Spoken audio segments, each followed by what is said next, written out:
Yeah, well, that's just like your opinion, man.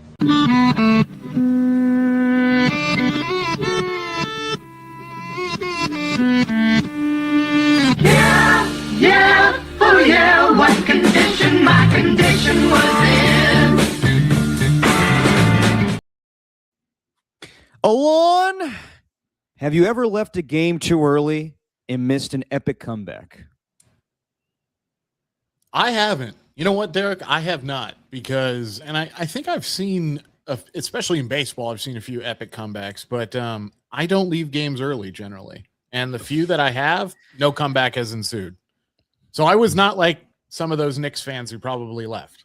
Not even that, dude. I don't know if you saw the other day, the Giants had an unbelievable comeback where they were down 9-1 with in the eighth inning, and Bryce Eldridge had a grand slam walk-off to win that game. So good for his, career going forward, and to him have that moment and have more confidence under his belt. But I was texting with our good buddy, Stephen Langford, and he was at the game, and he left right at the eighth inning because he had to take the baby home.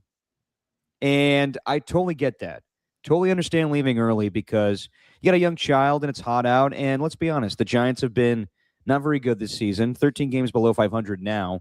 And most people would anticipate that they're going to lose that game. So don't blame them for that one.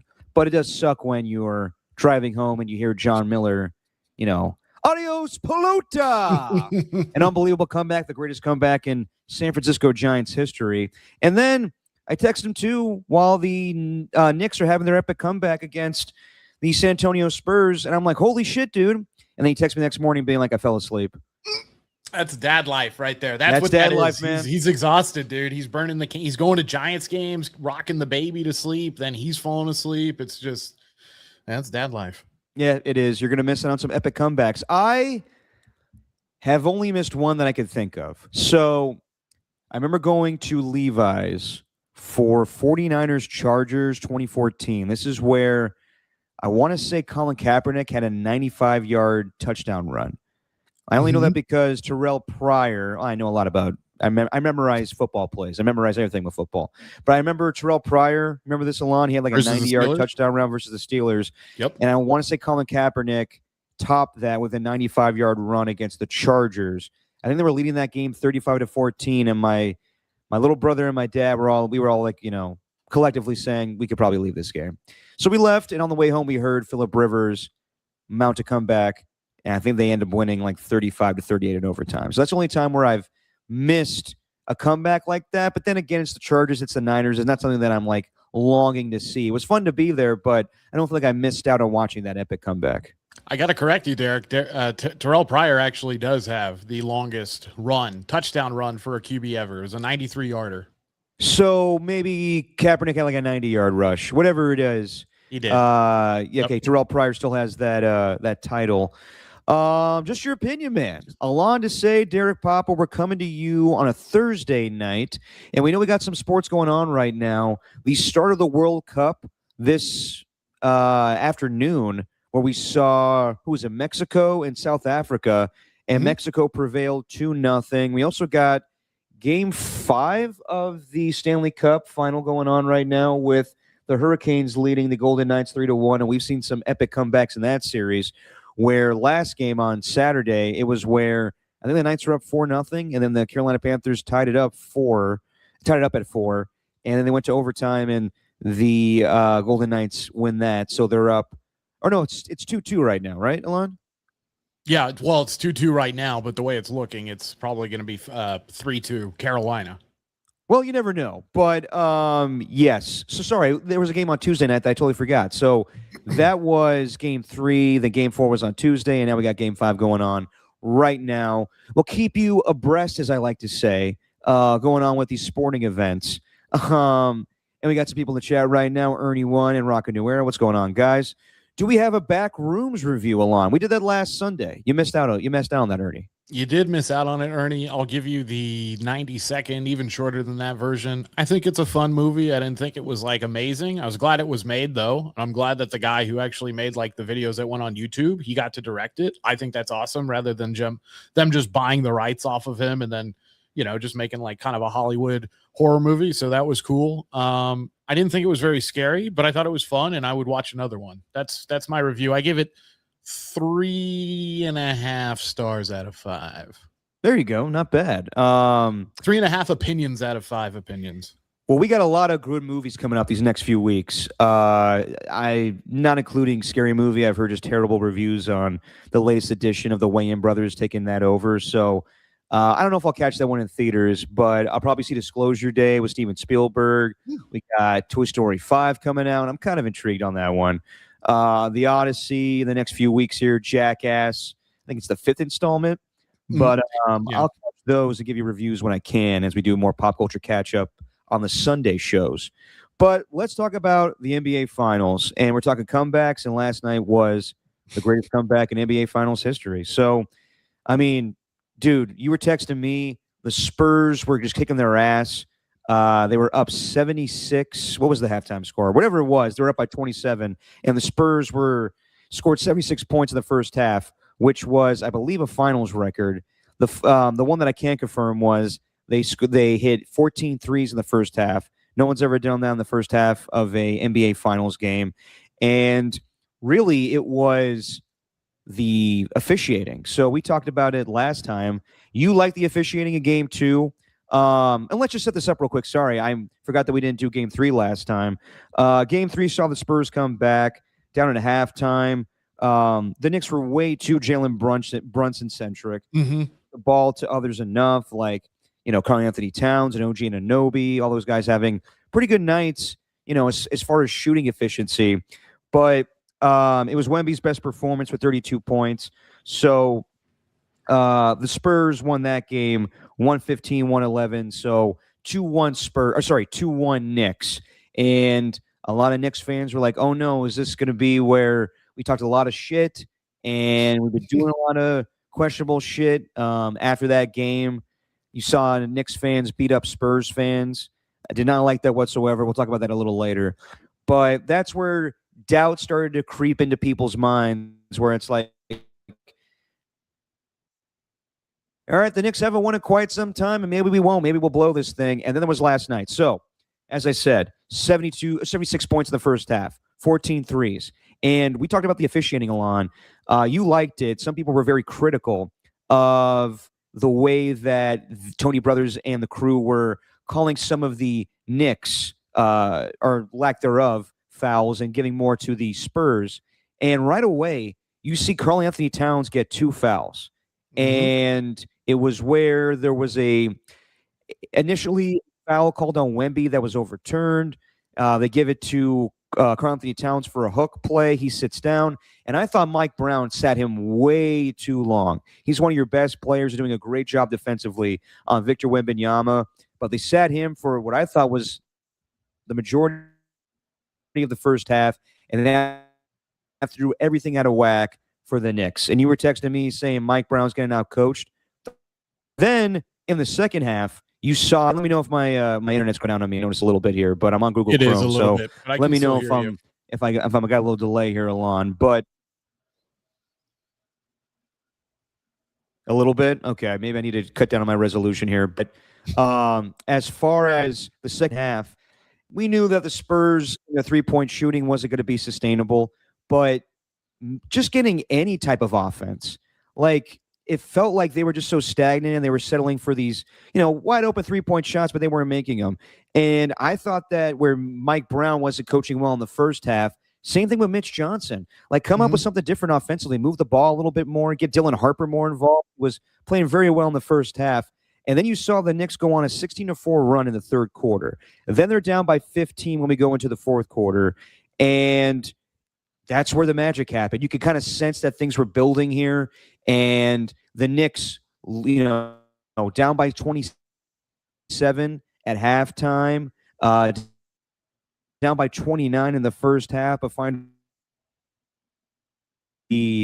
Sorry, I'm my internet's crapping out on me here. God, what the hell's going on here? Let me know if I'm breaking up a lot, but I'll keep rambling on. Um, so yeah, we have the fourth quarter where You the are breaking up Knicks during your point here, so you might want to lower we're down that by resolution. 15, and so I'm just catching my notes. Brunson goes crazy with NOB. Yama kind of stops the bleeding a little bit with a big shot with 3:31 left to make it 104 to 97. Jose Alvarado with a big 3-pointer to make it 1. And Josh Hart could have taken the lead there, but misses the wide open layup. But still got the opportunity. Victor Wembanyama misses two free throws with 1:47 left. What's going on here? So I'm just giving a recap here, Rocket Era. Calm down. Fox gets the deflected pass, but doesn't dribble out the clock. And yeah, I mean, he probably should have settled for a foul there. Trying to get to the rim, it gets blocked by OG and Anunoby. So the Knicks are down 106 to 105 after some free throws from Stephon Castle, and then Jalen Brunson misses the jumper shot. OG Anunoby tips it in. And am I breaking up way too much? Let me know. Like I yeah. did. I said it, but maybe you didn't hear it. Okay, let me change things up real quick. But Alon, go ahead and give me your thoughts on game one as I'm trying to recap this thing. Yeah, so I mean, we get the idea. The recap there, as Derek is fixing the camera there, but yeah, they just did not shoot well in the second half. The Knicks completely came alive, especially in the third quarter. You could kind of see spurts of it happening in the second quarter, even though they were already down big. But they were trading buckets at that point. Then the Spurs were still able to sustain their 3-point barrage, and they took more 3-pointers in the second quarter, I believe, than they did in the first. The issue was, as soon as the third quarter started, it's like a different team in terms of shooting came out of the locker room for San Antonio. They were not able to hit. I mean, they were super inefficient, number one, but they were not able to hit any of their threes. And in the second half overall, they only hit 3 of them, and they took 17. I would just say, you could kind of see it happening, but you don't expect it to happen with a 29-point lead. Eventually that team will win. You would hope for them, but they didn't. They shot themselves out of the game, Derek. I mean, that's what I would say. They shot themselves completely out of the game. And we will look at the shooting chart just because I think it's so fascinating, because the chart wasn't available immediately after the game. It was available the next day on Basketball Reference, but it was astounding. And I thought it was also astounding that Victor disappeared in the second half, but his entire team did too. It wasn't just him. Everybody was gone, but I think they needed him and he had some good looks around the basket, but the Knicks were really able. Mitchell Robinson came in and did a decent job. I mean, different guys came in. They were not offensively efficient. It was really bad basketball. It was a 3 parade, and they weren't able to sink any of them in the second half. How am I right now, Alon? You got me? Yep. Oh boy. All right, that's a massive delay here. Okay. Well, I'll keep talking and maybe I'll catch up a little bit here. But yeah, I mean, I thought that I was trying to give a recap there of everything that went on in the game, but I thought Wembanyama missing those 2 free throws were huge. He needed to do that, obviously, to extend the lead. But De'Aaron Fox, I don't know what he was thinking, where he got he caught the deflected pass, and he could have easily just dribbled the ball out and try to get fouled there, try to extend the lead a little bit. But I understand some people are kind of being nitpicky with that a little bit, where they would have been up 108 to 105, and still probably would have been the same position had De'Aaron Fox just made the layup. But in the end, it backfired on you. And I know De'Aaron Fox is known for his speed, so he's just thinking go score in that moment. But really, it should have been a better situation with game management, where you just dribble things out and you try to play a little clock with the way the game was going a little bit, slow the game down. And then the Knicks are able to get that rebound, 5.7 seconds left in the game. And then Jalen Brunson tries to hit the jumper. OG Anunoby with an all-time moment gets the tip in. Madison Square Garden goes absolutely fucking crazy. So it's a game I'll never forget, and it's probably the craziest basketball game I've ever seen, honestly, where we've seen some crazy moments with the Golden State Warriors through the years, but nothing like that, nothing that epic of a comeback. And I give credit to the Knicks and what they were able to accomplish in that moment, being down 29 points, but I really put it on the Spurs. Whereas I pass the blame to everybody. It's not going to be like a hot take thing or a first take thing, I should say, where this is all on Victor Wembanyama. He screwed this thing up. That wasn't the case.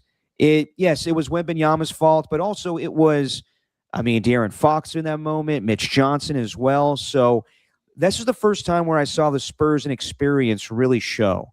And the moment was just too big for them. Yes, they were not going to be able to put up 14 threes in the second half.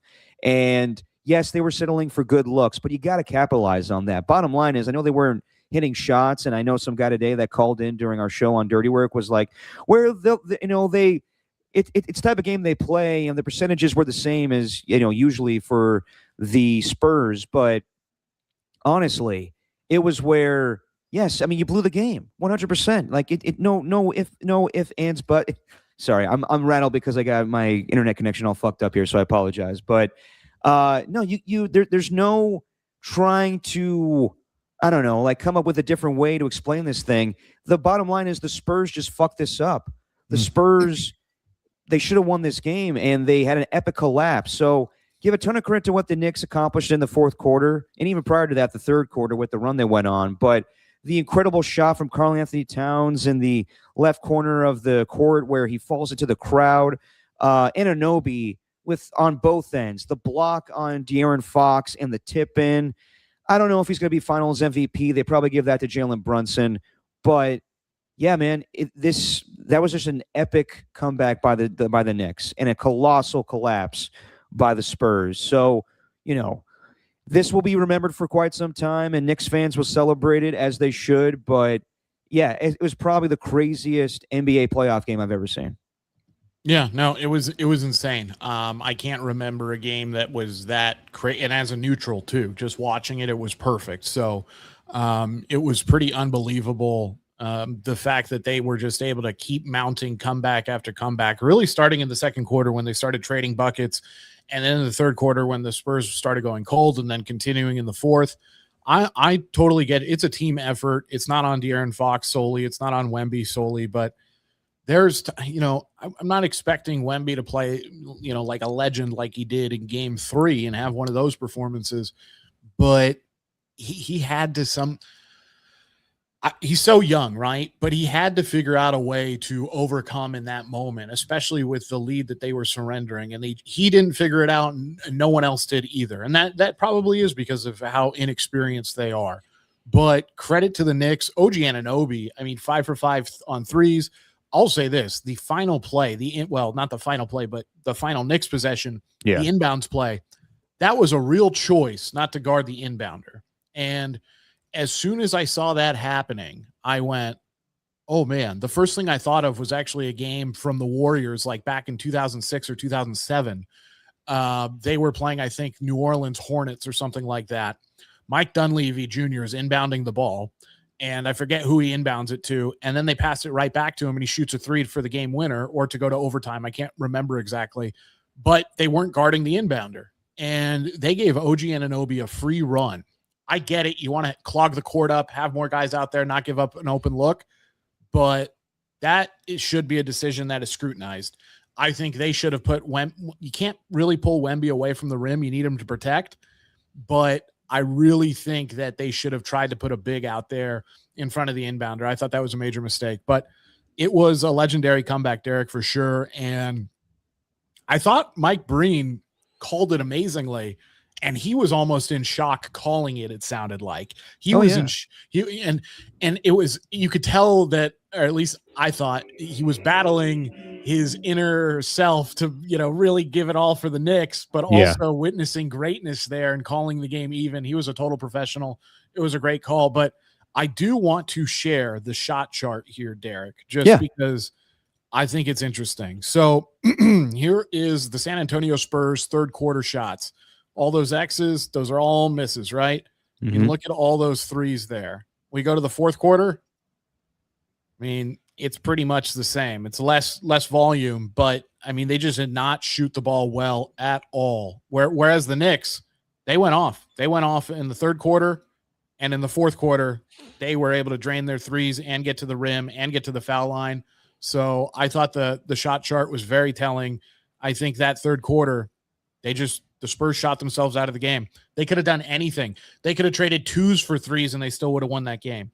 But they completely just collapsed. I don't have another word for it. Charles Barkley was pretty harsh. I don't know if you heard what he said. He called them the dumbest team he's ever seen in the history of basketball, and that's a little much to me. It was a little much, but in that reactionary moment, I understand, we understand what he's saying. They're not the dumbest, but man, you can't squander a 29-point lead. And if they lose this series 4-1 instead of it, being 2-2 and going possibly 7, that's always something that team is going to think about. It's what their fans are going to think about. And just because you have maybe the most dynamic player in the NBA does not guarantee that you're going to get back to the finals. It just doesn't, because you still got to go through OKC. There's new play. I mean, Dan Marino only went to one Super Bowl. Yeah, and you like to think because they're young and they got to this point that they'll be able to come back. And I think that even though I've kind of anointed, and we all have, Victor Wembanyama as the next great player in this league, he still has a lot to learn about being a pro in this in the NBA. And I think that Wembanyama, he's very skilled. Don't get me wrong. He's 7'3". He's bigger than everybody else. He just kind of lumbers his way through and expects to get to the hoop because he's just damn near bigger than everybody else. But I think that this game, he needed to slow things down a little bit. It was way too, we're going to be the same team that we were in the first half to the second half. We're going to make all these 3-point shots. And they could have settled for some twos there instead of some threes, but they just got, their inexperience really showed for the first time. Where game 7, you thought, okay, they are definitely able to handle this moment going into OKC, a team they're not afraid of. And it seems like, not seems like, it has been for 3 of the 4 games in these NBA finals, the Spurs have, kind of fallen down a little bit. Like they had a 1-point lead with a minute left in the fourth quarter against the Knicks. I think they had a 14-point lead at one point in that game. And they crumble down the stretch and lose 105-95. They get an opportunity where Brunson misses a shot and Victor Wembanyama gets the rebound and then throws it to Stephon Castle, but Castle's not looking, and Jalen Brunson gets the steal.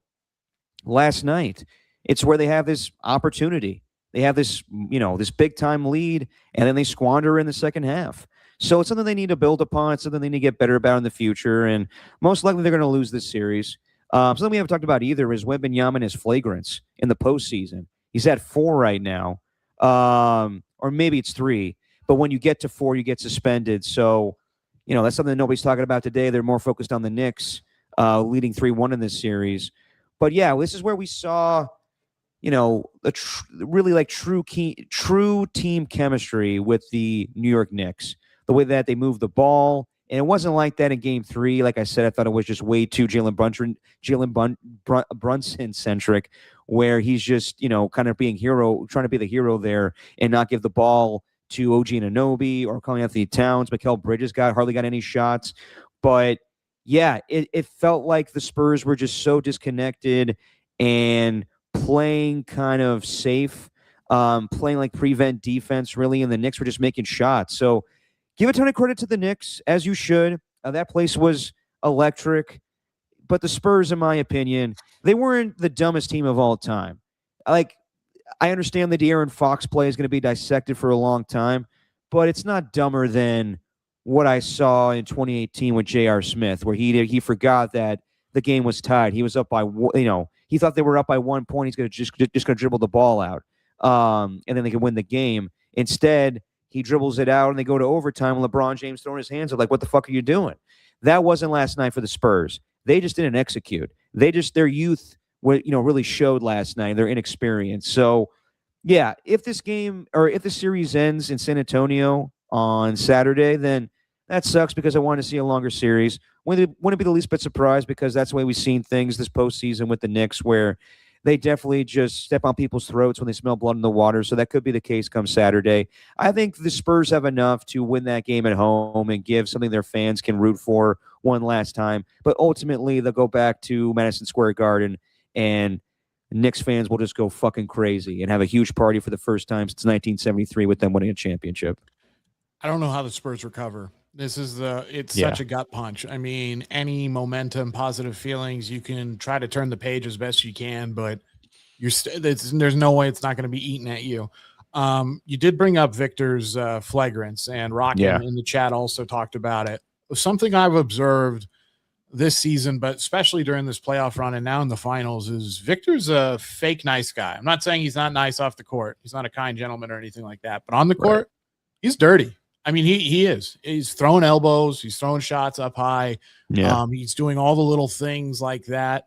And I was happy to watch him lose last night because of that. I don't like that. And I especially don't like it from someone who then gives you like pats on the back after they do it or stuff like that.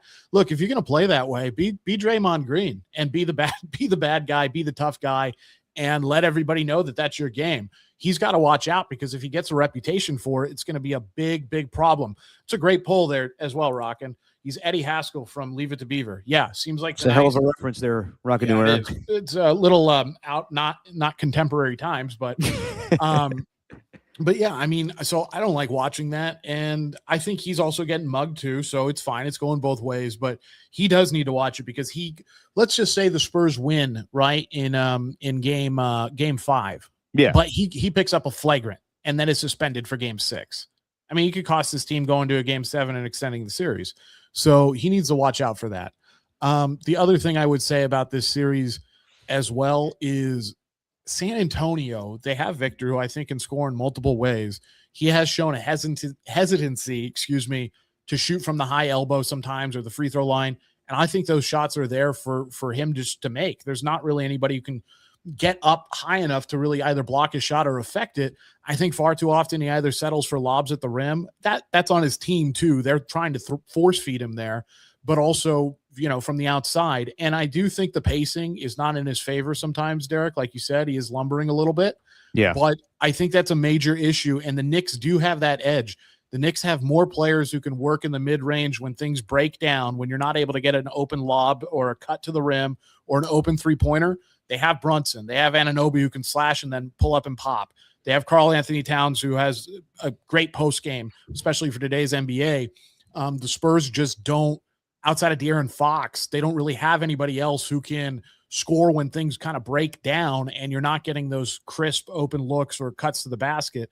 I think that's a big issue for them. And that might be me being old man basketball because I love fadeaways and the 2-point game and, beautiful basketball, but they don't have anybody who can really do that. And I think Victor needs to do more of that. It can't just be them having him rim run basically and throwing lobs to him or shooting threes. I think he needs to be more aggressive in the mid-range, and that would help him a lot. One last thing, Derek, about the Knicks, because I want to get this out before I forget. I have a major problem with Karl Anthony Towns. I get it when he wants to be a distributor and they want him to do that. I have a major problem with him catching the ball constantly above the 3-point line. He needs to catch the ball in better position. There's too often in game 3 and at the start when he got back in this past game where he's catching the ball at the 3-point line or well past the free throw line, not even in the high post. And that's an issue. That's an issue because then you're putting all this work on your guards like Brunson to be able to dissect the defense and figure something out. So he's got to get better positioning on the block, and they got to get him the ball in an area where he can not only be a scorer but also a distributor.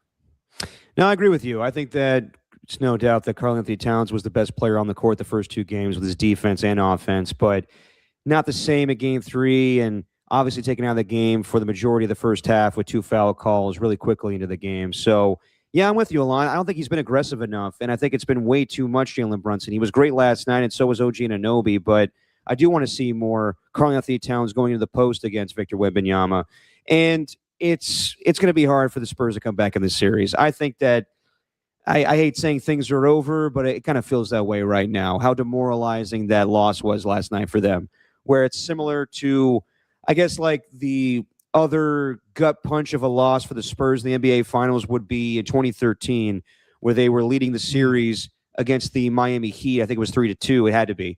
And Game 6, they're leading that game. I think they're starting to wield the Larry O'Brien trophy out to the court, and then Ray Allen makes that three-pointer. They go to overtime. They lose Game 6, and Popovich and company knew they weren't going to win Game 7 because they blew that moment. It kind of feels that same way right now with San Antonio. There's really no big-time veterans on this team, with the exception of De'Aaron Fox, who has some playoff experience, went to a Game 7 against the Warriors but lost. You got Greg Popovich is affiliated with the team, but he's not coaching, every day. Try to give them as much advice as he can. But there's also, Harrison Barnes, who's been a DMP for the last 2 games. Don't know if he has a role in this series, but yeah, I think that I'm not saying it's over Ernie one, but it kind of feels that way, where it'd be very hard for the Knicks to blow this. But it would be just so Knicks at this point. And I agree with you with Wembanyama. He just needs to develop his game a lot more. So, yeah, I think that I would love to see the Spurs extend the series, and we have a Game 6 on Tuesday. But as I said, the Knicks have been that team where on the road they've closed out many series before. They, dominated that. I think it was a Game 6 in Atlanta. They dominated the sweep in Philadelphia, dominated that sweep in Cleveland. So who's to say that it won't be the same thing in San Antonio? But I hope that San Antonio shows a little bit of life there. And yeah, man, I know some people in the chat have brought it up, and I brought it up today. I'm rocking the T-shirt. It really was ignited by the RZA, the Jizza, Old Dirty Bastard, Inspector Deck, Raekwon the Chef, Ghostface Killer, Old Dirty Bastard, and the Method Man. And I'm a big Wu-Tang Clan fan. It was awesome that they played at halftime. And I'm joking, obviously, that it's not the reason why they came back. But you know what? You never know. I think it's a bigger deal than Cardi B in Game 3, which I guess was distracting Charles Barkley. But awesome. Not all the members of the Wu-Tang Clan, obviously, but most of them out there for the halftime celebration, or the halftime show, I should say, and all of them being Knicks fans. So that was definitely cool to see. That was like things are going really bad, and you put the entertainers out there. Hey, please don't leave. I know it's horrible. I mean, it was perfect timing because no one in New York was going to walk out on the Wu-Tang Clan. So it was probably inspiring, but it was also placating to the fans. I feel bad for them because it was great to be a part of a historic night, but they were probably hoping, man, hopefully we're up by like 15 or whatever it is. We are as the Knicks, and we get to have this big party. Meanwhile, it was still a party, but a party with a bunch of nervous people who were like, what the hell is going on here tonight? But it was epic all over the place, from the opening tip to the drama of Karl Anthony Towns not playing for most of the first half. And it was a fascinating game, and one that I think safely we could say that we won't see that again anytime soon in terms of that kind of comeback in an NBA final. I mean, that should be a lesson on how to not throw a game. Don't do what the Spurs did. I will also say this about Victor, because you did mention him developing his game. I think he has a lot of that, and I look at him and his size, his athletic ability, and his shooting ability. There really are no bad shots for him, even when he is kind of amongst the trees there. So I think he needs to take it upon himself, and maybe he's a little too young still, but to be that guy who, yeah, the analytics say the mid-range is maybe not the most efficient shot, but he's Victor Wembanyama. It doesn't matter where every shot for him is a good shot. And anytime he's close to the basket, even if he's 15 feet away, that's a good shot for him. And I think he needs to be more aggressive. I want to see that in game, what would be Game 5? Yeah, Game 5. And, I mean, just to wrap up with some stats here, Jalen Brunson finishing with 36 points, and Anunoby with 33. And both of them will be New York legends after this. And Anunoby being modest after the game, being asked about it, just saying like, yeah, it was cool. People tell me it was cool. And it's just like so young and doesn't realize what he just did. It's a big time moment in Knicks history. I'm not going to say it's the biggest moment, because I think a lot of people hold the Willis Reed moment with, near and dear to their heart, where he came back for a Game 7, and he didn't play for the entirety of the game, but they won that Game 7 to beat the Lakers in 1970. So I'm not going to say it's the biggest moment in Knicks history, but for the people that were there last night, all the celebrities, Jerry Seinfeld, Larry David, John McEnroe, both of them sitting together was hilarious to me. If you love Curb Your Enthusiasm and the Freak Book episode, obviously all the the usual people are there: Ben Stiller, Spike Lee, Timothy Chalamet, everybody that was in attendance just couldn't believe what they saw.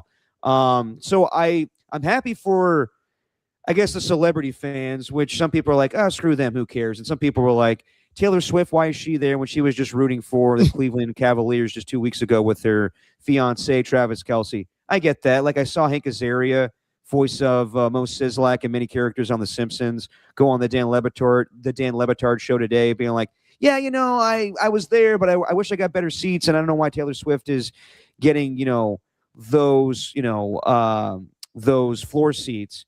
And I'm like, she's Taylor Swift. She's bound to get those. But also, I get it. It's kind of annoying when she's not a true Knicks fan. But I don't know how many of those celebrities that are in attendance are really true Knicks fans. Spike Lee is paying for his seats. Ben Stiller gets the hookup from James Dolan. It's nice to have that friendship.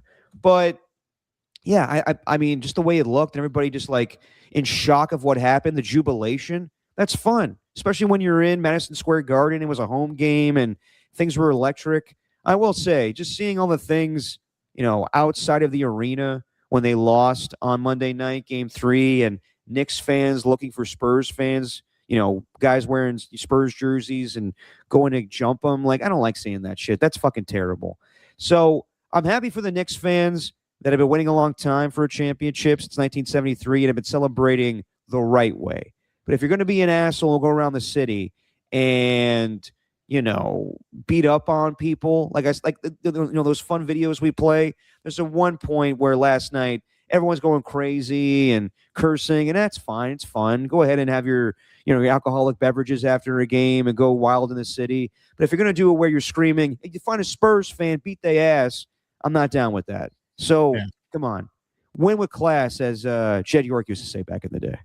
Oh, yeah, win with class. No, but seriously, I mean, I don't like that either. And I mean, luckily that is a very small minority of what's happening because that's not Knicks fans. That's not everybody who's in. It's streamers trying to get more clicks and shit like that. I can't literally what it is. It's people like just chasing fake weird clout. And I mean, just not cool. But we know that when the Dodgers come up to play the Giants, we know when the Giants go down to play the Dodgers. I mean, it's unfortunately stupid people will go to sporting events and then use them or be around them, adjacent to them, and then use them as an excuse to do stupid stuff. And that's one of the dumbest things you could ever do is get into a fight with someone else because they're wearing a different jersey.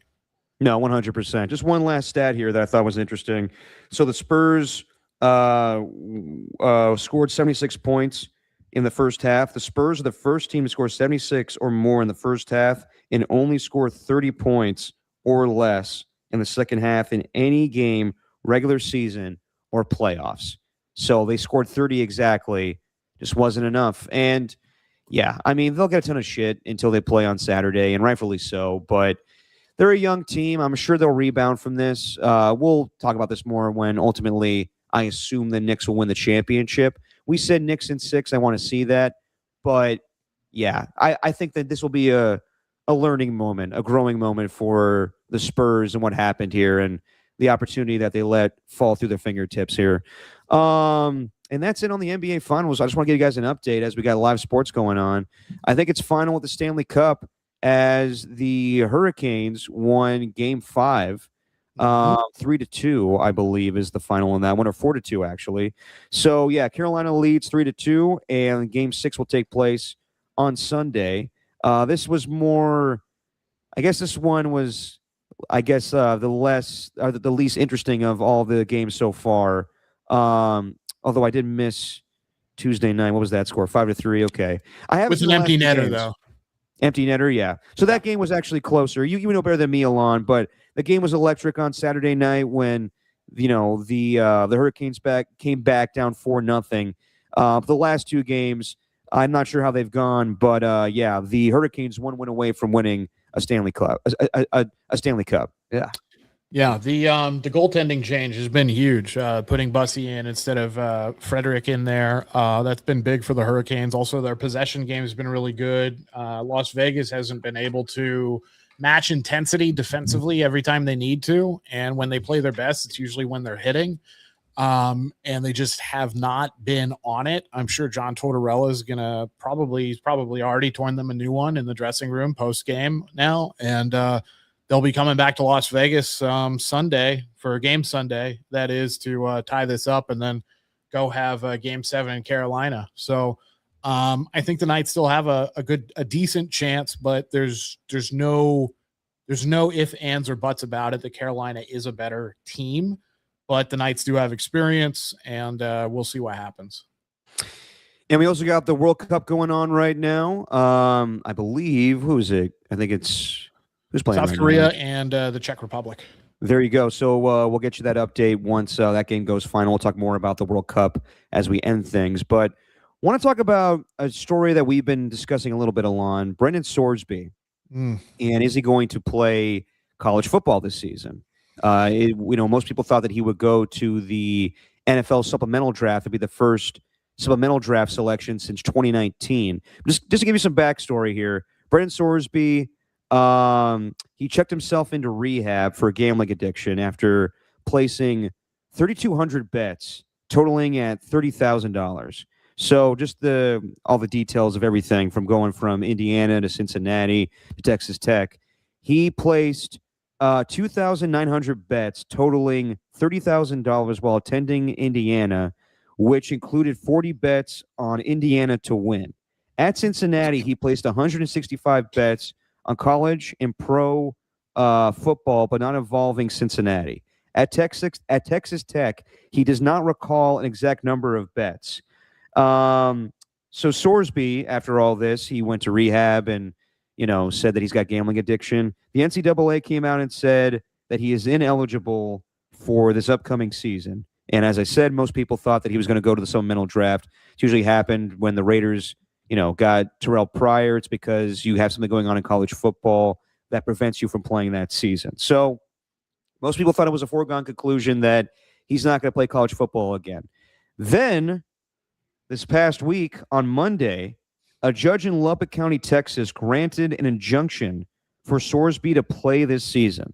So, I was asked the other day on the radio, define injunction. I'm not going to act like I'm a legal expert. You probably know better than me, Alon. But the way that I see it, injunctions when a judge can intervene with a ruling from, let's say, a sports league. And same thing with, Tom Brady 10 years ago, where he was suspended the first 4 games of the regular season because of deflating footballs. And then, a judge filed an injunction and said the NFL had no, authority to do this. They had no proof, honestly. So he gets to play. And then eventually Tom Brady had to serve his suspension. I think that was in 2016. But same thing here where, some people are wondering, does this person have a conflict of interest being a judge from Lubbock County, Texas? And apparently they're a Houston alumni. But regardless, the injunction was granted by a Houston alumni judge who stated that the year's worth suspension would cause financial injury, as they put it, to Sorsby. So many people are up in arms about this. So let's see, a lot of people that cover football, whether it's pro or college, are saying this is just unbelievable. How can this guy play football when he bet on his own team? This is like Pete Rose. It doesn't matter how small the bets were or how many he did. You can't do this. And there's some people out there that say, or some people affiliated with teams that don't want to play Texas Tech this season. I think, what's his name? Glenn Taylor, I believe that's his name, the AD of Kansas State, is on record saying, quote, "This is fucking bullshit." So I'll just give you my 2 cents about this thing. I can't believe he's playing. And I get the whole injunction thing, but I just don't think this is the right thing. I think that we have rules in sports when it comes to gambling. And look, I've been very vocal that I think Pete Rose should have been allowed to be in the Hall of Fame at some point in his life. And I understand that he was banned for many years, but I think that, I don't know, I've seen documentaries and Pete lies, or Pete did lie. He's passed away. But I thought that maybe after all this time and him being the all-time hit king, that he should have had some, representation in the Baseball Hall of Fame. But he did do something wrong. And I think that Sorsby has done something wrong here as well. Should he be allowed to play football at the next level in the NFL? Absolutely. And I'm not going to act like I know where he ranks amongst the best QBs in the 2027 draft class. I have no idea. I saw Texas Tech play a little bit last year in that college football playoff. Their offense, to me, seemed pretty poor, and their defense was pretty good. But I really don't know about Sorsby as a prospect. Some people say he's first round. I don't know. But I think it's shady the way this is going down, and it goes against everything in professional sports. If we're going to this new day and age where we're allowing sports gambling pretty much across the United States, then we have to be strict about athletes not doing it. This has happened in the NFL too, with Isaiah Rodgers being suspended for an entire season, or Jameson Williams placing a bet in his team's facility. You have to be smart about it. We saw with Terry Rozier and Chauncey Billups this past year. So the same thing applies to Brendan Sorsby. It may not be to the same extent as those guys, but I think it's just lame that he just serves a 2-game suspension for this upcoming season and then gets to play. That should not be how this thing goes down. Yeah, I hear you, Derek. I have a slightly different opinion, but I do understand what you're saying, and I understand what the outcry is as well. So first on the whole injunction thing, not to get too legalese here, but there's generally injunctions for a few different reasons, whether it's stopping a constitutional violation, it could be some type of civil rights, institutional reform. This kind of falls under what they would call like equitable relief. And the whole reason and you mentioned it, it's because this would further harm him, especially financially in his future, right? So that's why the injunction is granted, according to the logic of the judge. And this gives him an opportunity to weigh whether he wants to enter the supplemental draft or not, or stay in college. So that gets that out of the way. He's 22 years old. He was probably between 19 and 22 when he was making these wagers. Not a grown man, an adult legally, but not fully grown up, but you still are accountable for your actions. That being said, the NCAA, within their own policies and guidelines, they do task universities with fostering an environment to help mental health. It was in 2024, at the end of 2024, where they just started doing yearly mental health screenings for their athletes. I think part of the biggest problem with this whole thing is that NIL is now a thing. I think if this would have happened pre-NIL, yes, it would have been bad, but I don't know if we'd have the outcry now, because we have equated collegiate sports with professional sports now because of the amount of money that these guys are making. So that's a huge issue. If I'm Texas Tech, I'm welcoming the guy back. I am probably going with the penalty that they had, not just because he's a good player or anything like that, but because it's my duty as an institution, and I think it is an institution's duty when a guy makes a mistake, especially like this, right? And it's a habitual mistake, but it's a mistake. I think you have a duty to care for the person and try to help them in whichever ways you can. But I completely understand the outcry and the opinion of this guy can't play, integrity of the game, things of that nature. I think the proliferation of gambling, unfortunately, has harmed sports in a massive way, and it will continue to harm it. I fall on the side that I'm glad he's getting a second chance. However, if he does screw up again, he will have no football career. Doesn't matter how good he is. He's just not trustworthy. The other thing, what the other Big 12 members have done, and some of the members outside of the Big 12 saying, basically saying we're going to have self-sanctioning. Collusion, shouldn't talk like that. That brings up issues of collusion. But the other thing is they have no authority to do that. And the NCAA does want to enforce, and their lawyer did say they did take the mental health of Sorsby into account when they were handing down their ban, or what they wanted to do, because you are supposed to get a ban for this. But the judge said no, and the lawyers for Sorsby made a compelling argument that not only would this harm him in the future, but that it is the university's duty under NCAA basically policies to help him out. So they're in a real between a rock and a hard place. The NCAA is completely toothless. I think this shows that the NCAA has almost no power anymore, and they are calling for congressional oversight of some sort. I'm sorry, you might get it, but that's not going to fix anything unless they make a massive piece of legislation to fix it, which they probably won't. So, I think I think the Big 12, I think all these schools need to be way more careful about this gambling stuff and really keep an eye on the players in terms of that. But also, Brendan Sorsby needs to prove that he really did have a problem. And I know someone in here, Pat H, said gambling addiction or gambling rehab. Yeah, I mean, there's a lot of jokes about it. I don't know if you were joking or not, Pat, but and I think gambling addiction, I've seen it happen. I've seen it ruin people's lives. I think it's a series of bad behaviors and bad choices you continue to make habitually. But according to the DSM, which is how we diagnose medical diagnoses for like mental health, gambling addiction, I think it's now called gambling disorder. It's a real thing. Yeah. So I feel bad for Brendan, but also he has to take personal responsibility. If he has indeed gone to rehab and is indeed trying to change his behavior, then I'm in favor of the University, Texas Tech, giving him another opportunity. I also understand why everybody else is pissed. And the integrity of the game, NCAA clearly cannot enforce anything on it anymore. So there needs to be a solution for that. Well, I don't know if there will be, just because I think people have challenged the authority of the NCAA in the last few years. And I think that people think it's run not in the best way. And I think that, yeah, people view it a certain way. And I think some of these conferences have more power than the NCAA has these days. So I hear you, Alon. And I think I've viewed this thing from the perspective of a sports fan, where I just get the news and I'm like, I'm not buying the whole mental health aspect of it, but I probably should, because I don't know Brendan Sorsby. And I think that, he's a young kid. He did something wrong. I hear all that, and I probably should be more respectful when it comes to everything, when it comes to the story.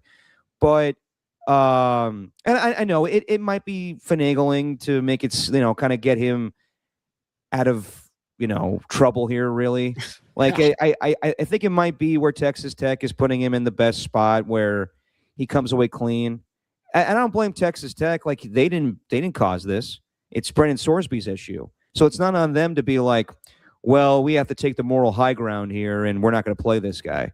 No, an injunction was made. The judge ruled in favor of Sorsby, and they should be able to play their player. And I hear like everybody bitching and complaining about him playing, but bottom line is he's going to play, and he's going to play against your team. You got to deal with it.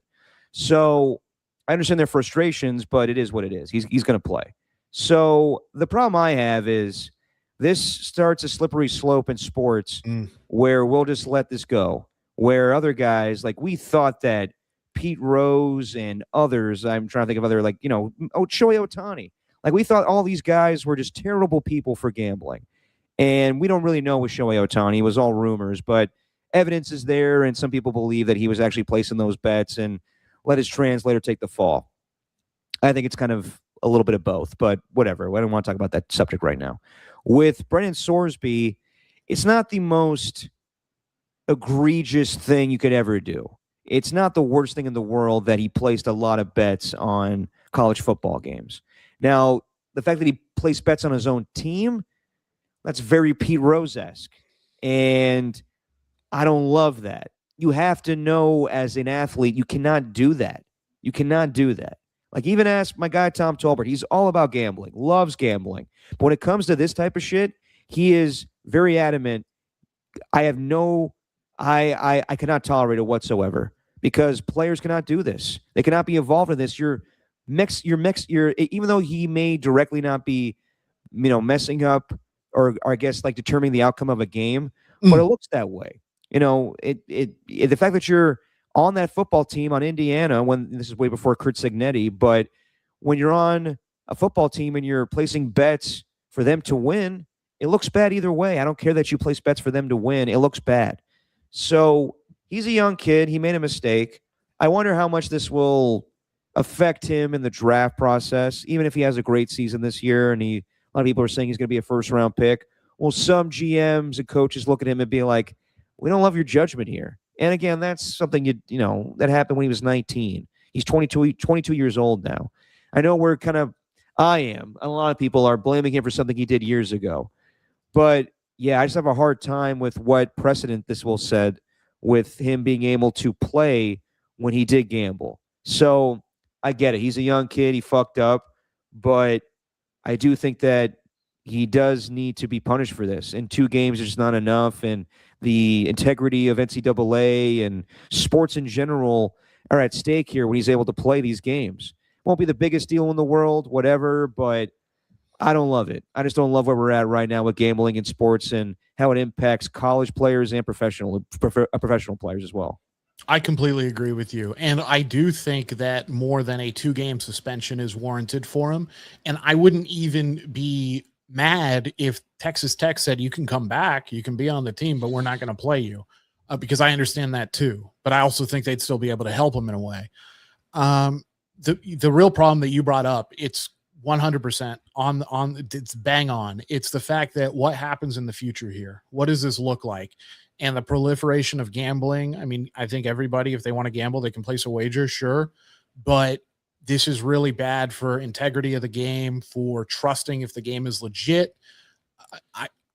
I almost think in some ways that, and the NCAA clearly can't achieve this, but maybe there needs to be some type of tracking for not just student athletes, but athletes in general, by the league. So in this case, it would be by the Big 12, some type of mechanism that they can put in to at least make the barrier for placing a wager harder than just logging in on your cell phone and doing it. Whether that's, Brendan Sorsby or someone like that needs to get a bag man who can then go place the wager for them.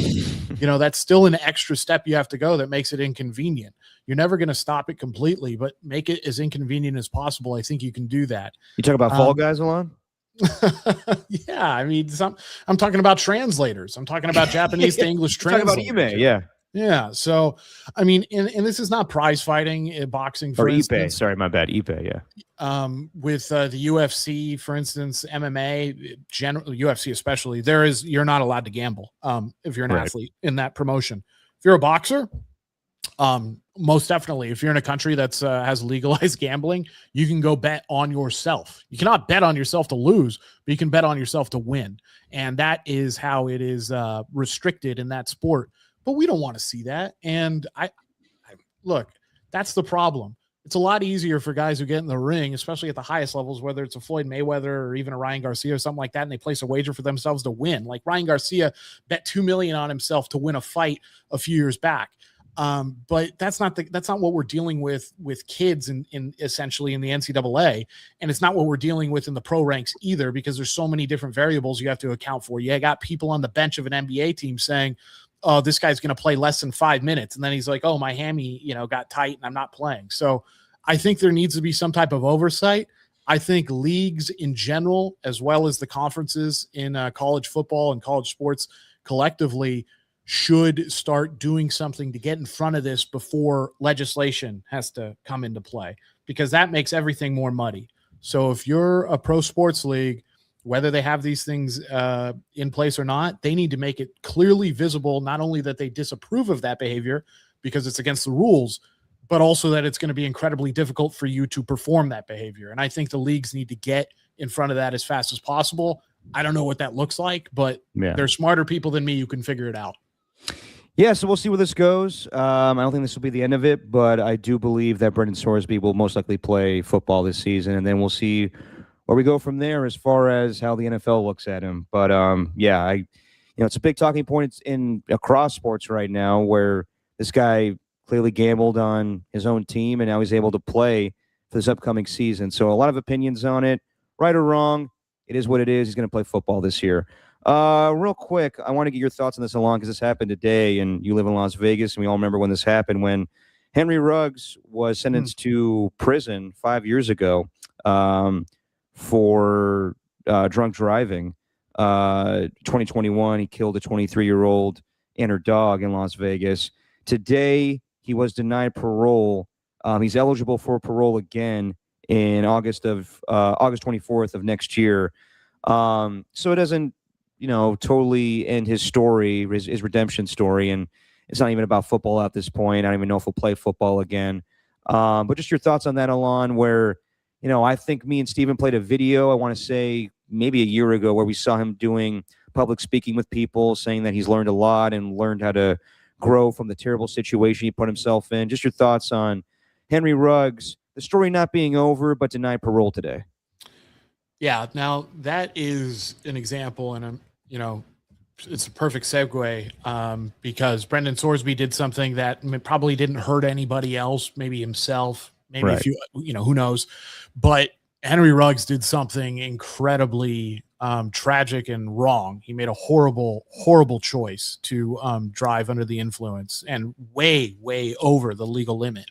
And he killed Tina Tinter, who's 23, and her dog Max, and still super sad. I understand why his parole was denied today. It's not has nothing to do with him not being a model citizen in the correctional system or anything like that. He's done a lot of good work from everything that I've read, and I read the reports pretty regularly. Mhm. But he will be eligible again in 2027, I believe. He is also eligible August 5th of 2026. But I understand, and I would like to believe that he has changed. I would take him at his word, and I do believe that there's probably not a day that goes by where he doesn't think about it.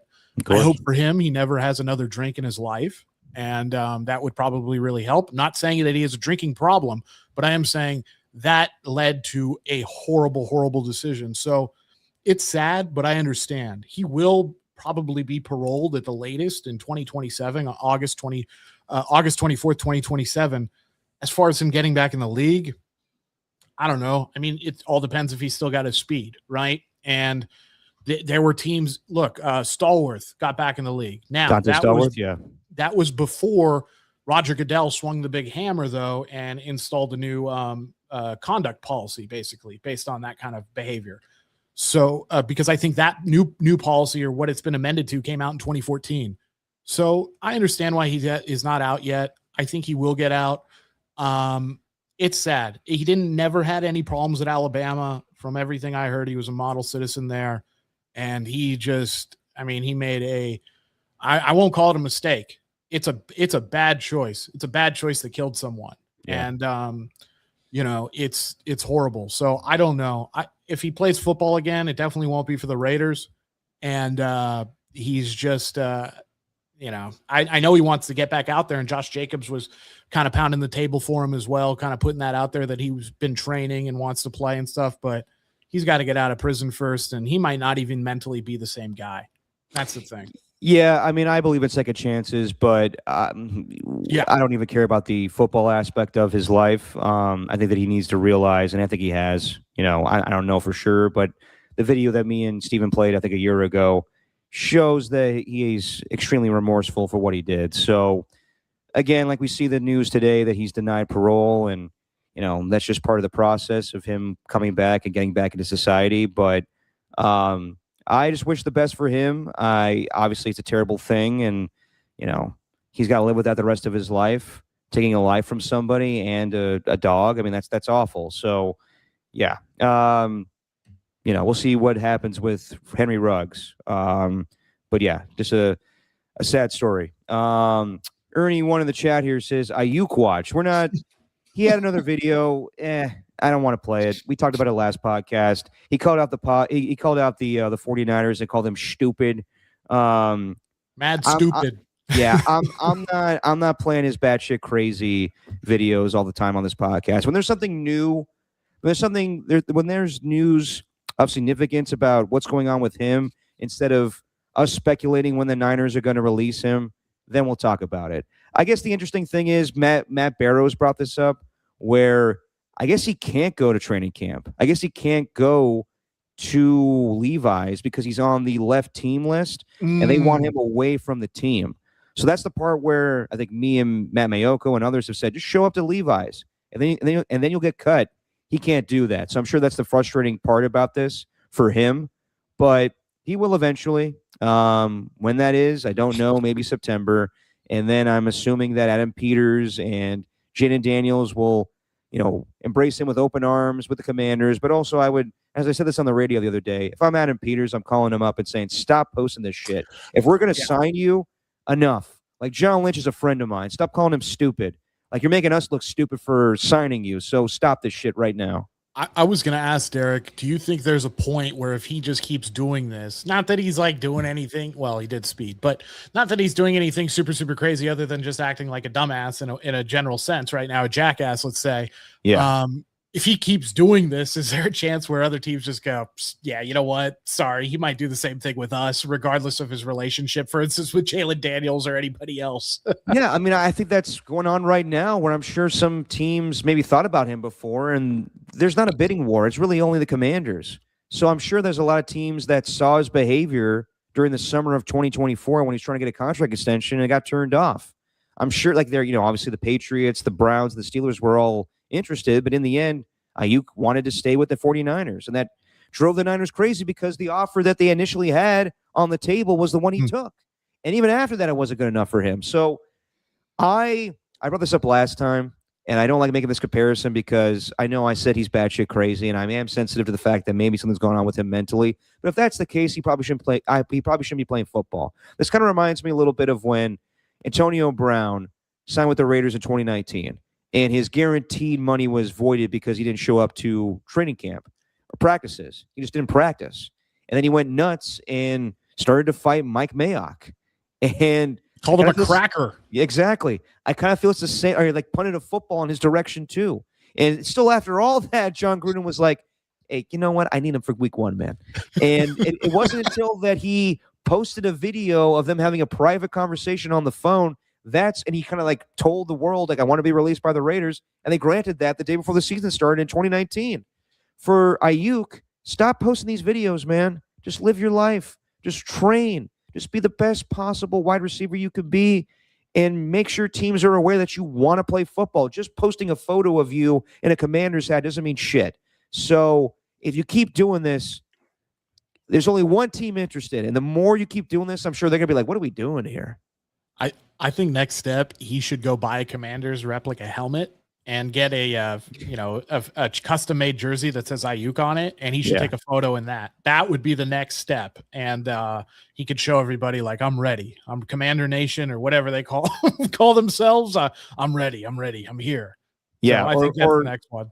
Or maybe he could take a page out of Antonio Brown's book and go to, what was that, cryotherapy, and burn his feet and then take a photo of that and send it to everybody. That was one of the more wild things that all happened in such a small amount of time, too. In 2019, it went from the feet to the helmet to his voided guarantees, and then boom, he was gone like that. It was unbelievable. And he jumped in the pool and he was super happy. He said, "I'm free. I'm free." Yeah, I remember that. If you be like me, be free like me. It was insane. And, world be free. Yeah, world be free. But again, Brandon Ayuk, I don't know what's going on there, but I don't want to give any more thought to this. Well, hopefully we get some solution, some finality with this whole drama with the 49ers. I want to get through these NFL contracts real quick because we didn't talk about a lot of these, but one that just happened yesterday. Patrick Mahomes gets two more years to his deal. You'll remember in 2020 he signed a 10-year deal for $450 million. So 2 more years are added to keep him tied to the team until 2033. He gets $239 million more, for a total of $504.75 million, and he can earn up to $522, and with incentives, and that starts in 2027. So of course this reshapes the market, and it's kind of manipulating the contracts and everything. But he'll make $64 million annually. So now technically he's the highest paid quarterback in all of football, which honestly he should be. So he's coming off an ACL tear, and he's going to be a Chief for life. So, this may impact Lamar Jackson, what he gets in a contract extension, but not surprising when Patrick Mahomes should make the most money annually as far as the quarterback position. If there wasn't a guy named Tom Brady who played football, we could very well be talking about Patrick Mahomes being the greatest of all time, because Patrick Mahomes is just he's just amazing. And here's a guy who's making a lot of money. He really is. And, I miss Chris Collinsworth getting his face all lit up when he's talking about Patrick Mahomes. And even when Patrick Mahomes isn't playing, he talks about Patrick Mahomes, and I'm there for it. And I don't like the Chiefs at all, but I'm there for it. But, historic contract, massive, $64 million a year. Most of the money, too, can be guaranteed, which is a weird way of putting it. Can be guaranteed if certain milestones are hit, which is very interesting to me. I'm like, well, it's not really guaranteed, is it? He still has to do certain things for it. But yeah, it resets the market. I'm curious to see when the next like Joe Burrow, for instance, who was in contract news, for instance, when his next contract comes up, like what's that going to look like? What's Yeah. it look like for 10 years down the road? Like, are we getting to a point where eventually we're going to have 80 million, 90 million, $100 million quarterbacks? Or is this kind of the top end now? I mean, yeah, anything can happen with inflation, of course, and the league keeps making more money, but $64 million a year, man. And I hope he stays healthy for it, for himself. I don't root for other players to get injured or anything like that. I really do hope that he's able to come back from the ACL and play to that level, because that is that's baseball money for massive superstars. And maybe that's what we're seeing now in the NFL. Yeah, I mean, as we were talking about, I think a couple months ago, where Jaden Daniels is up for a contract, Caleb Williams, obviously CJ Stroud's looking for his contract, maybe before the season starts, but Bryce Young too, but he won't make that amount of money. Probably CJ Stroud either. But yeah, we're getting in the territory now where some guys may get close to 70 million. Like if we're getting pass rushers making 50 million and Will Anderson Jr., you got to believe that CJ Stroud is in that kind of range of 55 to 65, which even though some people are like, that's crazy, he didn't play well last year, that's just the market for QBs. So good on Patrick Mahomes to reset the market, even though it's only for like a little bit of time, the 2 more years on his deal. And it's all, AAV doesn't really matter. It's all about the guaranteed money. So it's just something that agents put out there. I saw these tweets from Schefter and Rappaport yesterday celebrating Mahomes on his contract, but he shouldn't make that amount of money. He still is one of the best, even though maybe Josh Allen has kind of taken over that. You forget about Mahomes last year without making the playoffs, getting injured. But yeah, I think that we're going to see a new day and age when it comes to quarterback contracts, and it'll all start with not CJ Stroud, but next offseason when Caleb Williams and Jaden Daniels and even Drake May are up for contracts. Drake May will be very interesting, because I think he is kind of polarizing in terms of where people fall on his true value. I think exactly. That one's going to be, because I think Caleb Williams is, everybody will go, oh yeah, got to pay him, right? But Drake May, on the other hand, it's like, do you have to pay him? I mean, is he better than Brock Purdy? I'd take Brock Purdy over Drake May. That's a good question. We should do that. We talk a little more about that in the offseason. We won't do like quarterback rankings, but Drake May had a great season a year ago. Brock Purdy really good too. That's a good debate right there. We'll talk about that another time. As far as other contracts, real quick, Alon, I'll run through these and let me know your thoughts on the ones that stand out to you. Drake London gets 4 years, $141 million. He's the third highest paid receiver in football right now at $35.2 annually. So he's making more than Justin Jefferson right now. And again, it's just money. But Drake London, good player, not a great player in my opinion. That's an overpay. But that's just the market too. All these guys are going to not reset the market, but come damn near close to it. Obviously, Jackson Smith-Njigba and Jamar Chase deserve to be the highest paid wide receivers, but I would also say Justin Jefferson deserves that as well over Drake London. Drake London's interesting because it's the potential, right? It's the potential of the big-bodied wide receiver, but maybe that's just because it's Atlanta. I don't know. I mean, he's not worth that. Right now, he's not. He could prove us all wrong. Yeah. Then you got Nick Herbig, the pass rusher with the Pittsburgh Steelers, gets 4 years, $100 million. 42 guaranteed, so he makes 25 annually. Not the biggest contract of all time, but it makes people raise an eyebrow when it comes to their pass rush situation, because he's right now a backup. You got TJ Watt, you got Alex Highsmith. Some people are saying Alex Highsmith may get dealt. I don't see it that way. I see this as the Pittsburgh Steelers just making sure that their guys get paid. They also paid Darnell Washington, who's not a great tight end, but he's a blocking tight end, kind of like another offensive lineman out there. And every now and then, he's just huge. He's freakishly tall. I think he's like close to 6'7", just big body tight end. But he got 4 years, $42 million, 21 guaranteed, 10.5 annually. Not the biggest money when it comes to tight ends. So they're just paying their guys. They want their guys there for the future. And with Herbig, it's where TJ Watt after this season has 1 year left on his contract. So they're not going to probably do another deal with him where he's post 30 now. I think he's 32 or going to be 33 this upcoming season, whatever it may be. Or maybe I'm making him a little older than he is. But this is where the Steelers are just planning for the future. So I don't think this is going to be where they're going to deal another pass rusher here. They're going to let TJ Watt play out his contract, and then the future of the Steelers will be Alex Highsmith and Nick Herbig. Yeah. To me, and this is a franchise in flux now, right? The Pittsburgh Steelers, and more flux coming after Aaron Rodgers leaves. I do wonder if they are in a situation where they should just try to make Watt a career Steeler. And I think he's been so great for them. I don't think they're that far off from really competing again. They will have to figure out the quarterback position, but and they're the Steelers. I mean, they need good defense. I understand why they give the money to Herbig, but it's hard for me to see Watt play in another uniform. It's not like when his brother left Houston. It's, Houston was still pretty fresh off being an expansion team for the most part. And I don't know. I don't see him leaving Pittsburgh. Let's put it this way. I don't see them parting ways with him. Yeah. So I think they will do everything they can to keep him a career Steeler, but this is definitely them planning for the future. Now, in the next few drafts, if they start loading up on D end and edge rushers, then yeah, writing's on the wall. And then finally, you got Christian Watson, the Packers wide receiver. He gets a 4-year, $110 million deal, 31 guaranteed, 27.5 annually, and he's just not. He's been injured. He's probably one of their best wide receivers as far as a go-to guy. You can debate him or Jaden Reed, but I would say Christian Watson. It's not a ton of money. I know a lot of people on social media were saying this is an overpay. I don't think so. I think that when he's been out there, he's performed.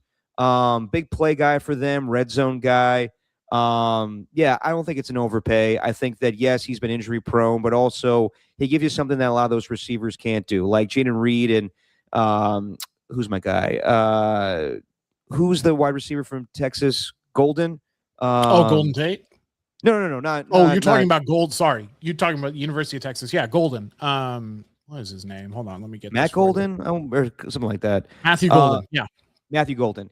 They're very similar wide receivers, kind of slot guys, and he's a big body wide receiver, so he fills a need. And he's been a reliable wide receiver for them. It's just when he's healthy, he came off an ACL tear 2 years ago. So I think people kind of go too much into the contracts, and literally I'm doing that right now, just going through all the numbers here.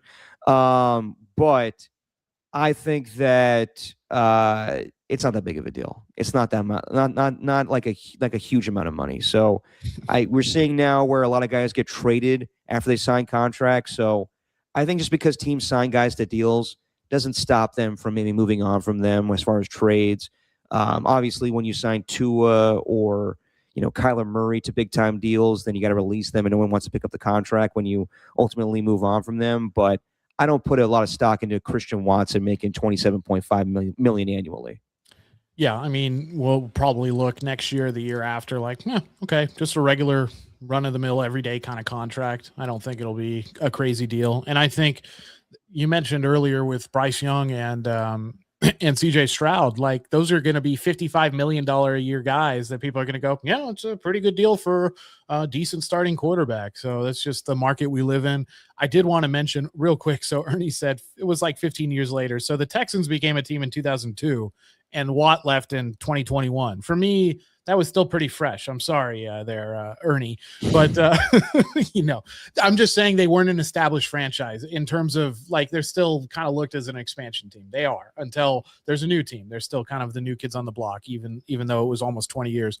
I did want to bring up Joe Burrow. I don't know if you saw it, Derek, but Joe Burrow did on June 9th, him and the Bengals, they were able to convert $13 million of his 2026 salary into a signing bonus, which clears $10.4 million of cap space for them.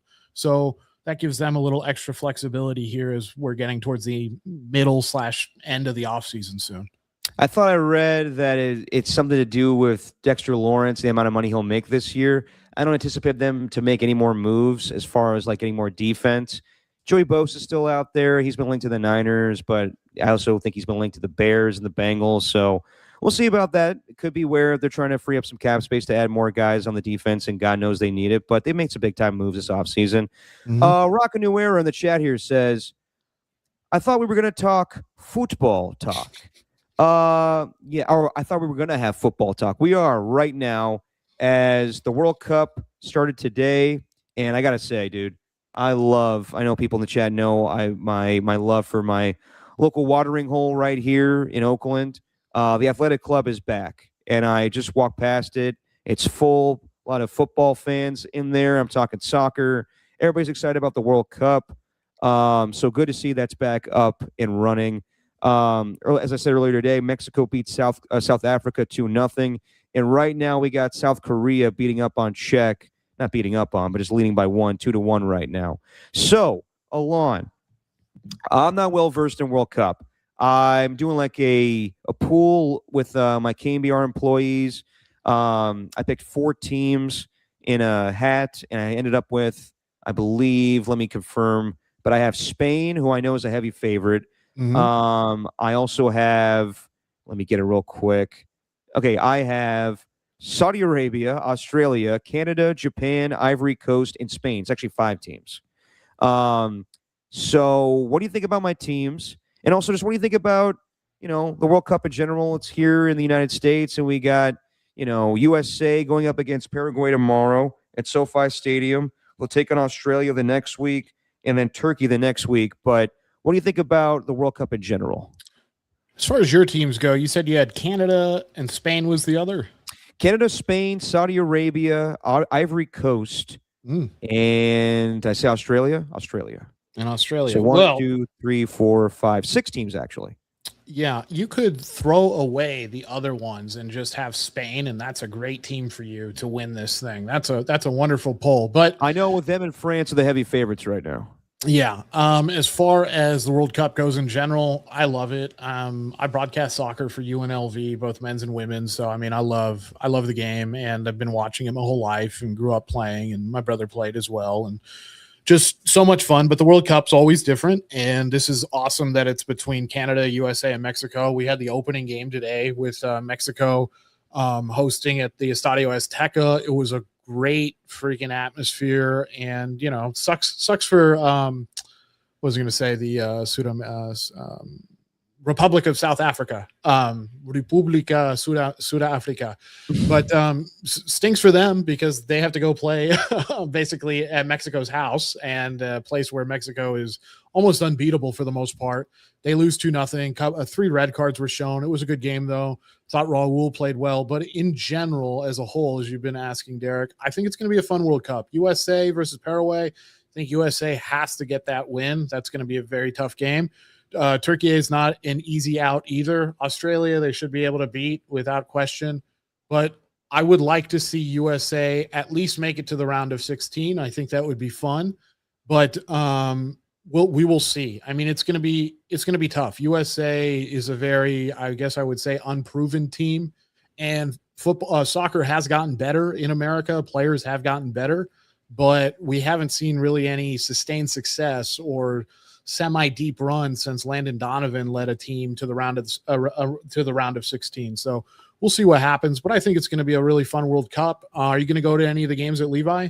Probably not, but dude, this Saturday is going to be a lot of fun where we got a lot of World Cup games. Then we got the NBA Finals, Game 5 at 5:30. So I want to get into it this year, and I have in years past, but I'm going to be watching. I'm watching right now. It's on TV, and I'll be watching USA tomorrow. But yeah, dude, I am going to be watching a lot of World Cup. I really got into the Olympics and Team USA in hockey. That was a whole hell of a lot of fun. So I'm not anticipating the same thing with the U.S. national the U.S. men's national team here. But we only get this every 4 years, so might as well enjoy some football before we get to some American football. So looking forward to the World Cup. Did you catch any of the Mexico game, Derek? I didn't. I was working. It was on the background, and I was, making our rundowns, get ready for our show today. So didn't catch a lot of it. I think we do have a few Mexico fans in here. So if they did not catch the game, I would recommend going back. It was great to see Raul score. So Raul Jimenez was able to get a goal, but just what he's a great striker, especially in club play, but needs to have some more success on the international stage. And he did today. But it was wonderful to watch him kind of drop out of that striker position, play more of a false 9. So he kind of dropped into more of a facilitator role, gets it off to Quinones after getting possession, and then makes just a wonderful run into the box and just finishes off with a header. It was a great goal. If Mexico could keep playing like that, they're going to be a fun team to watch. They've very potent potential, at least forward wise. But yeah, I think it's going to be a really, really fun World Cup. I want to see USA make a deep run. Obviously, every year I want to see USA. Every 4 years, I want to see USA win it all. But that's probably still a long time coming, Derek. Yeah, no, I'm with you on that one. And just for shits and giggles alone, what do you think about Team England this year? Because I know Steven always has his heart set on them winning for the first time in a while, but they always break his heart. I think they're one of the top 4 teams. I think along with, I mean, Spain, Argentina's right up there, France, but I think England has a good shot at it. Let's put it that way. And right. I think Harry Maguire got left off. He's a English Premier League player, and that's good because he's kind of bad luck sometimes. If you watch Manchester United or some of those teams play, you see Maguire make some very puzzling plays. So maybe that's a good thing for Team England. There you go.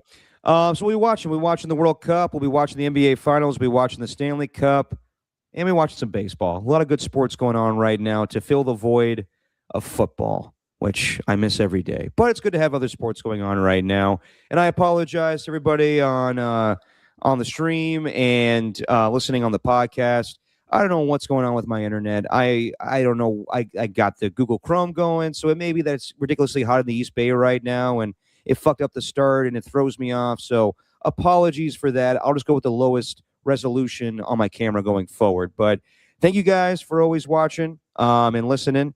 We'll see you guys on Sunday. We'll react to Game 5 of the NBA Finals and World Cup and everything else going on in sports right now. Stanley Cup as well. We'll have what's the next game along? So it's Sunday. So we won't react to the next game. We'll be on before then. But we'll be back on Sunday at our usual time at 11 o'clock. To everybody in the chat, thanks to Ernie1, thanks to Rocka New Era, thanks to Pat H, thanks to Otis Burgers the Word, thanks to, I want to say I saw Tacky saying eat shit, Derek. That was actually P1 Pat H. What's up? Oh, yeah, P1 Pat H. And we'll see Pat H tomorrow at the patio at 58 Social. There's Pat H telling me, oh, it wasn't Tacky. It was Pat H. There you go. And I'll see you guys on Sunday and some of you tomorrow. Alon, say what you always say on this fine show. Real quick, tomorrow, are you guys doing a broadcast over at the Giants, or what are you doing? Yeah, we usually, if it's a big series, Giants and Cubs tomorrow, everybody riding high from that electric comeback and grand slam walk off from Bryce Eldridge. Yeah, we'll be at the patio tomorrow for Cubs and Giants. God, I'm tired. Love the Jubs. Yeah. All right, man. Well, that sounds fun. I encourage everybody to go out and see Derek and don't give him a hard time. But anyway, they usually do. Yeah, I'm sure they do. It's because they love you, Derek. But I will say this, Ernie, you might think that 20 years of being an expansion team is not fresh, but that's just your opinion, man.